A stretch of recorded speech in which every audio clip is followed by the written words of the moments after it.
What's going on, everybody? While things are getting boring over Genshin Impact, its neighbor Wuthering Waves is getting a lot livelier in the meanwhile, though mostly because their anniversary livestream is such a big circus that really anger everybody who watched the stream. But anyway, now Water is under the bridge with 30 post compensation. I believe some of you might need a suggestion on which characters to choose among all 12 banners, especially for the newcomers. This will be my first video about Wuthering Waves, so please like and subscribe my channel and let me know if you wanna see more content about WUWA in the future. Thank you for the support in advance. Now without further ado, let's get into the video.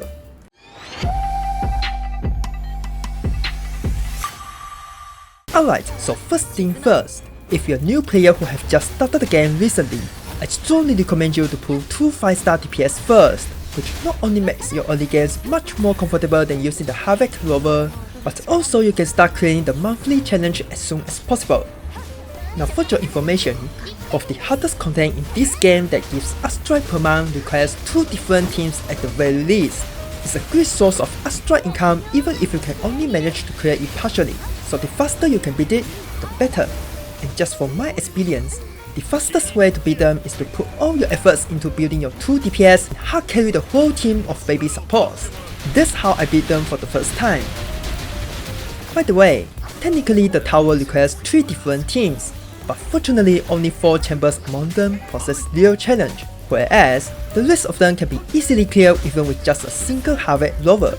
That's why having 2 teams is already enough. Well, at least for now. It'll get harder in the future for sure, but by the time it comes, you'll definitely have more than 2 teams already, or maybe you have already quit the game, who knows. Well anyway, now before choosing your DPS, let's just quickly go to how much resources you can get as a new player. According to the internet, you can actually get around 380 pulls at the end of this anniversary, which is more than enough for 2 main DPS and maybe some signature weapon if you're lucky. By the way, speaking about weapons, it's highly recommended to pull the signature for your main DPS, as all the 4-star weapons in this game are utterly worthless. The best alternative for you are the standard 5-star weapons, in which the difference is still very huge compared to their signature, so please keep that in mind before spending your resources. Alright, now since our goal is to build 2 different teams, you should choose someone who is not only strong and easy to play, but also their best teammates are easily acquired without having to pull them. For these reasons, I can't recommend anyone but Jinhsi, as she is totally a clutch for free to play in this game. All her teammates are readily available for free, in which this team is still fully viable for the hardest content in this day.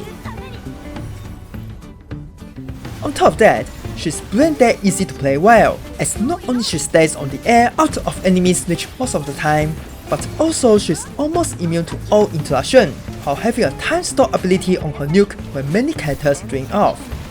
Just to tell you, the similar time stop effect is being sold as Brant C1, whereas the interrupt resistance is being sold on basically everywhere, which tells you how valuable her kit is. But that's not all.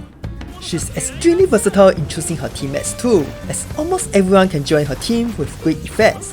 Brant, Carlotta, Xiangli, basically everybody, and all of them are equally as viable.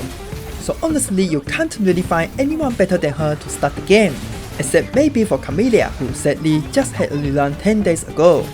Now speaking about the banner, the only downside on choosing Jinhsi is that she's on the second half, so you have to endure with the rover in the meantime.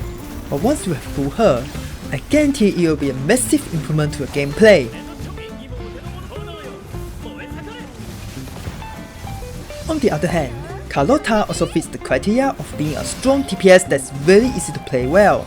Compared to Jinhsi, she's more specialized against single target bosses, especially the harder one like the hologram challenges where it's more about survival.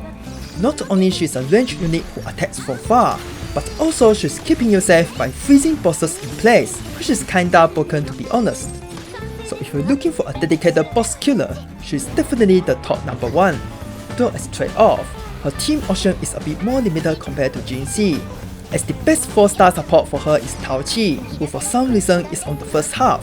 Aside from that, her AoE is a little bit smaller too, but it doesn't seem like a problem at all, as it didn't really prevent people from using her in AoE focused Wuthering West, as shown in the public stats. So overall, an extremely good choice alongside Jinhsi, but once again she's on the second half, which honestly really sucks.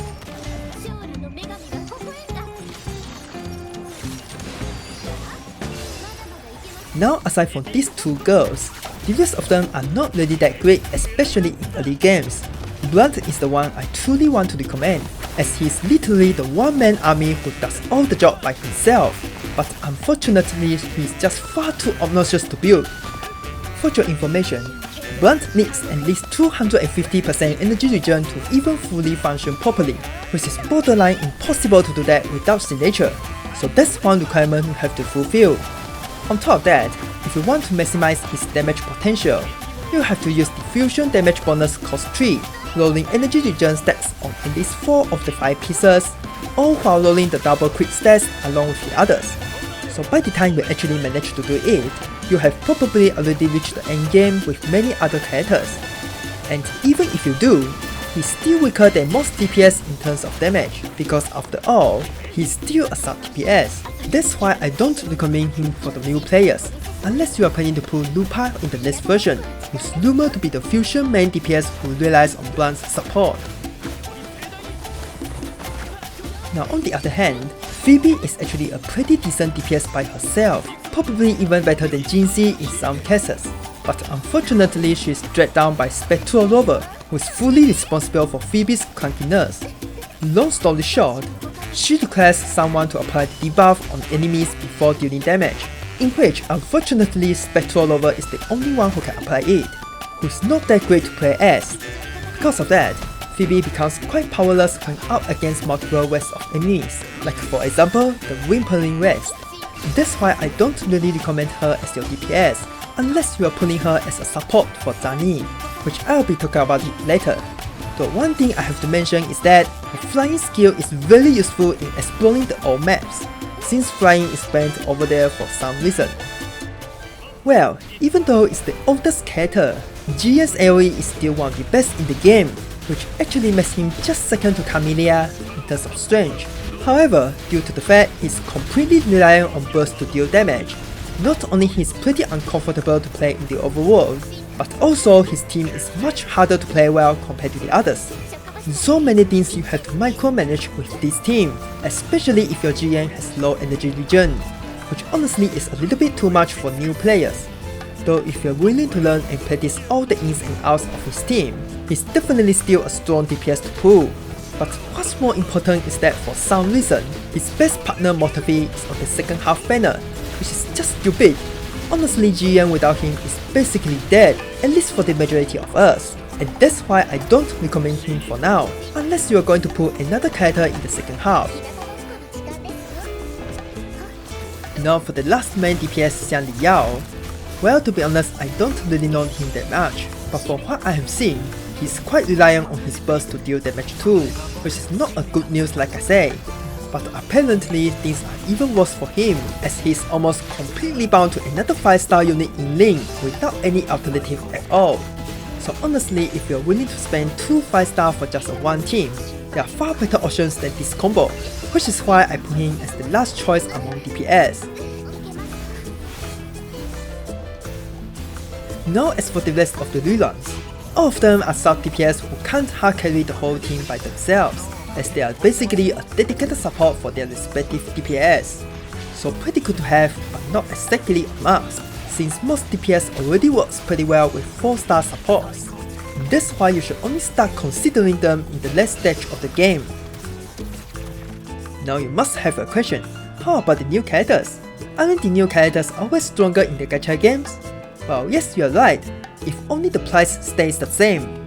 The new Spectral DPS Zani, from what I have seen, is literally incomplete in her mechanic without Phoebe, basically making her unplayable just by herself.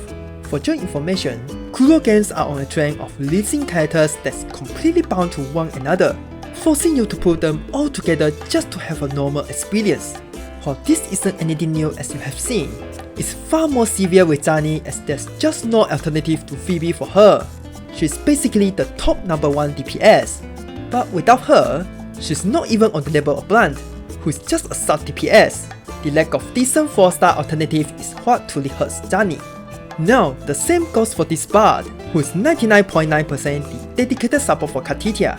There's literally zero character who can fully utilize her support ability at this moment, making her one of the most obsolete characters to get, unless you are planning to pull Carlotta in the next patch.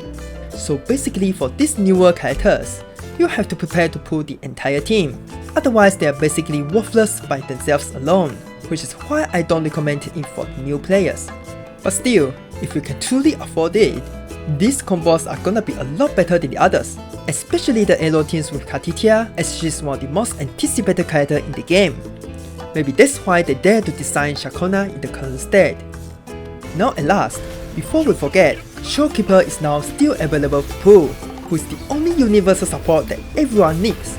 In case you didn't know yet, she's the only support who buffs crit rate and damage for the entire team. So honestly, I can't find any reason for you to skip her, even though it breaks my own rules of putting DPS first. The only scenario where you don't need Shorekeeper is that you decide to choose Jinhsi and Carlotta for your two teams. Long story short, Jinhsi is better with Verena because of home mechanic, whereas Carlotta is gonna use elo rover as your healer. That's the only situation where you can skip Shorekeeper to save your strike. Alright, that's basically everything about this video. So if you find this video useful, please consider leaving a like and subscribe, and I'll be much appreciated. Thanks for watching and I'll be seeing you in the next one.